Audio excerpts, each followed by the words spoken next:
When the world was in World War II, one soldier became a legend. His name was Hiroshi Funasaka. In 1936, Funasaka was born in Tochigi Prefecture as a son of farmer. He hated losing since his childhood, and his body was really tough. Funasaka was really good at both judo and kendo. When he was in his 20s, he entered the military. He was assigned to the 36th Division, which was an elite squadron. He served his duty in Manchuria. At that time, Japan launched Pacific War. Funasaka was reassigned to Angaur Island, Palau, where Japan and the U.S. would inevitably fight against each other desperately. If Angaur Island belongs to the United States, bombers are able to fly to Japan directly from there.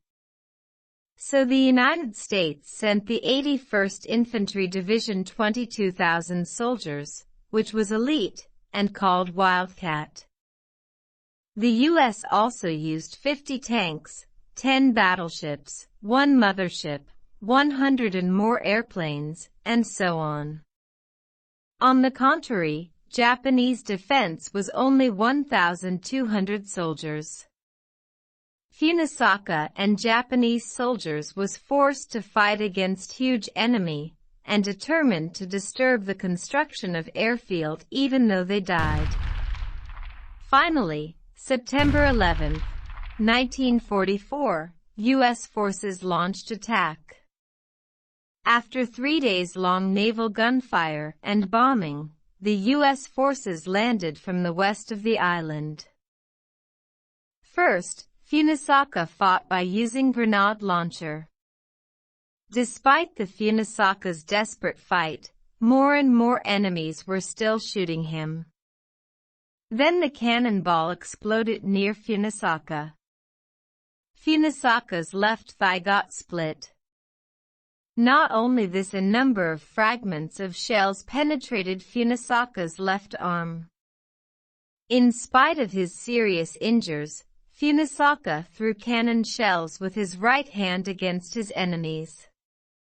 In addition to that, given the numerical inferiority, Funasaka retreated into the cave, with wound soldier on his shoulder.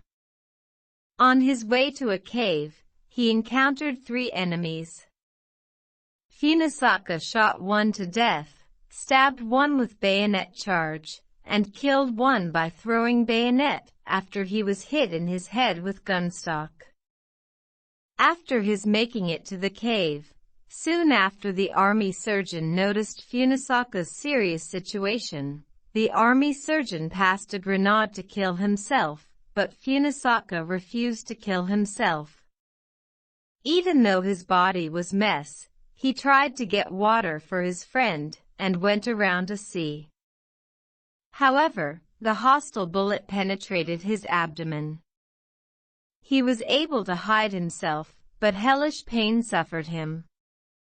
He decided to kill himself with grenade and removed the pin of it.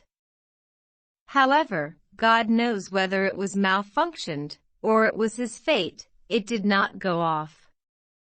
He was in despair, but he also thought, I cannot die now. I have to pay back in the end of my life.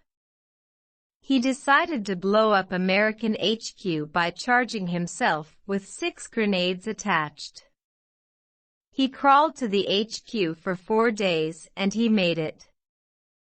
He charged, but hostile soldiers shot him. One bullet hit Funasaka in his neck. American Army surgeon sent Funasaka to a field hospital.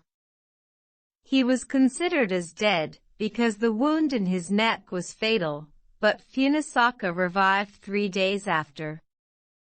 He tried to destroy medical equipments and leak false information, even though he was a hostage.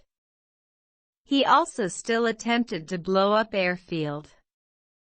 American Army surgeon Crenshaw was impressed with Funasaka's self-sacrifice and said to him in Japanese, "Who else can reconstruct Japan in the future?" Funasaka was really moved by his word and became determined to live. After he got back to Japan, he opened the small bookstore, which is still in Shibuya, Tokyo. He published a book about his brave struggles. Utilizing its royalty, he built cenotaphs in Angaur, Palau, Guam, and so on. He also kept collecting bones of war victims. In addition to that, he sent more than 100 letters to the U.S. in order to find his savior, Crenshaw. Finally, they were able to meet each other, and their friendship lasted through their life. In the end, after his long dedication to mourning for the dead, he passed away in 2006. He was 85 years old. He is still famous among Japanese military geeks as an immortal soldier, and renowned for his caring about his colleagues.